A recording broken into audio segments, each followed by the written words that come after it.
안녕하십니까, 이진영입니다. 측량학에서 이제 기본적으로 우리 서론, 총론에 대한 학습을 하도록 하겠습니다. 우리 측지학에서 이미 지금 수업할 내용의 대부분을 강의를 했는데요.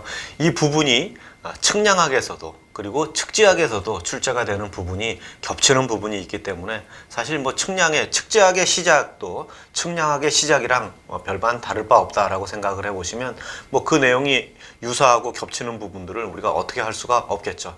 아무튼 그래서 겹치는 부분 간단하게 설명하도록 하고요. 겹치지 않는 부분을 좀 자세하게 설명하도록 그렇게 수업을 진행하도록 하겠습니다. 아무튼 이 내용이 측지학의 기본적인 내용과 좀 겹친다라고 하는 건 기본적으로 좀 알아두시면 좋겠습니다.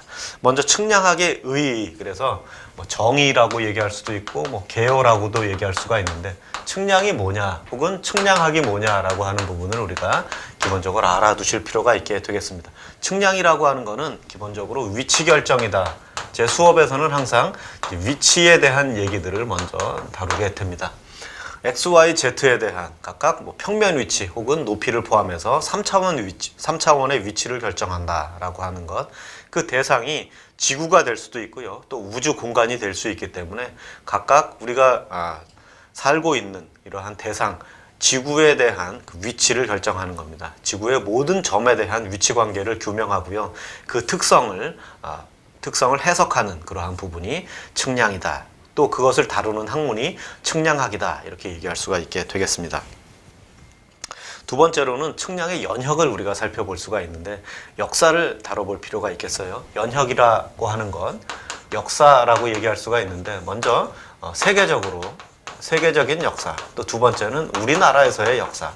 사실 시험에 출제되는 부분은 아니지만 한번 정리하고 짚고 넘어갈 필요가 있겠다. 그래서 세계적인 어떤 측량의 역사를 보시면, 첫 번째는 과거에 측량을 했던 흔적입니다. 성경에서도 지게석을 옮기지 말아라. 그러니까 위치를 표시한 그러한 부분들을 옮겨놓거나 이러면 그 위치가 내 땅이 넓어질 수가 있고 다른 사람의 땅, 나와 인접한 사람의 땅이 좁아질 수가 있기 때문에 그러한 부분을 인위적으로 옮기지 말아라 라고 하는 부분이 있는데, 그 내용이 사실 우리 측량법에도 측량의 어떤 그 기준점들을 훼손하거나 이러지 못하도록 명시를 하고 있습니다. 벌금을 매기게 되겠죠. 아무튼 그러한 부분이 기록으로 남아 있는데, 기원전 3000년 전에 이집트에서 나일강이 범람하는 그 범람 범위가 어떻게 되는지를 관측했던 그런 흔적이 있고요. 그리고 바벨로니아에서 이것도 기원전 한 2000년 정도 되는 그런 전의 얘기인데요. 지금부터 한 4, 5천년 전 얘기들입니다. 그 점토판에 그 바벨로니아 지도를 이제 만들었던 그런 흔적들이 지금도 남아있기도 하고요. 그리고 기원 전에 이미 지구가 둥글다라고 하는 것들을 발견하고, 또 지구의 형상, 지구의 크기가 어느 정도 되는지 이런 부분들을 관측을 했던 그러한 기록들이 아직까지 남아 있습니다. 아무튼 현대로 넘어오면 15세기에 아라비아인의 컴퍼스 발명이 대단한 항해에 대한 대단한 전기를 마련하게 되죠. 컴퍼스라고 하는 것, 원을 그리는 도구냐라고 생각하겠지만 컴퍼스는 나침반을 의미하게 되겠습니다. 그래서 바다 한가운데서 내가 진북 방향이 어디다, 북극성을 보면서 한밤중에 밤에 북극성을 보면서 북쪽을 향하게 되고, 또 북쪽을 기준으로 내가 가고자 하는 방향, 동쪽이냐 서쪽이냐 이런 부분들을 우리가 찾아 나설 수가 있게 되는 거죠. 그래서 나침반을 통해 북쪽을 잡게 되고요. 그리고 원하는 위치, 내가 가고자 하는 방향 이런 부분들을 찾을 수가 있었다. 그러니까 현대의 내비게이션에 해당하는 부분들을 이미 15세기에 나침반이 발명됨으로 인해서 어느 정도 흉내는 낼 수 있었다라고 얘기할 수가 있게 되는 것이죠. 17세기에 보면 프랑스인 버니어의 버니어 발명, 그러니까 버니어 캘리퍼스라고 요새 기술 시간이나 공업 시간에 다루는 그런 세밀한 거리를 재는 그런 관측 장비, 어미자와 아들자의 조합을 통해서 버니어를 통해서 우리가 1cm밖에 못 재는 거를 그 1cm를 더 20등분, 60등분 이렇게 해서 더 세밀한 거리, 세밀한 각을 관측할 수 있었던 그런 계기를 마련하게 됐다라고 얘기할 수가 있고요. 18세기에 최소제곱법, 독일 천재 수학자이면서 천재라고 얘기할 수 있는 그 가우스가 만들었던, 고안했던 그런 최소제곱법을 통해서 오차의 정리, 오차를 어떻게 조정을 할 수가 있느냐라고 하는 그런 부분들을 측량에 이제 도입을 하는 계기가 됐고요.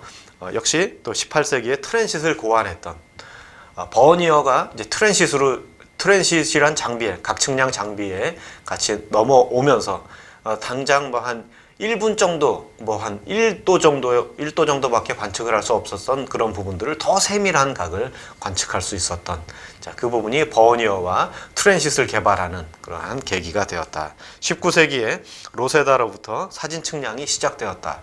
사진을 찍어서, 자, 사진술이 이제 개발이 됐는데 그 사진술을 지형 측량을 하는데, 지형도를 만드는데 응용을 하게 되는 것이죠.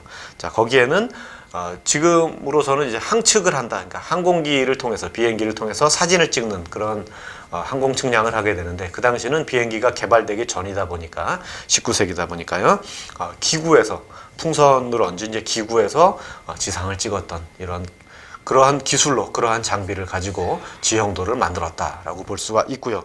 20세기에 넘어오면서 라이트 형제가 비행기를 만들고, 그 비행기가 뭐 각각의 전투, 그러니까 제1차 세계대전, 2차 세계대전을 거치면서 비행기와 어떤 그 전파의 기술, 이런 것들이 이제 개발이 되는 것이죠. 자, 그 전에 20세기에 독일인 풀프리히라고 하는 사람에 의해서 입체 도화기가 개발이 되고, 그래서 입체 사진, 사진을 중복을 해서 찍으면 입체 영상을 얻게 되는 그러한 기술을 도입을 하게 되죠. 1970년대 훌쩍 넘어오죠. 원격 탐측이 시작이 되고, 80년대 수치 사진 측량. 자, 이 사진 측량, 이 단계를 컴퓨터를 이용을 해서 도면을 직접 컴퓨터상에서 도화를 하고 도면을 만드는 그러한 과정으로 넘어오게 됐다.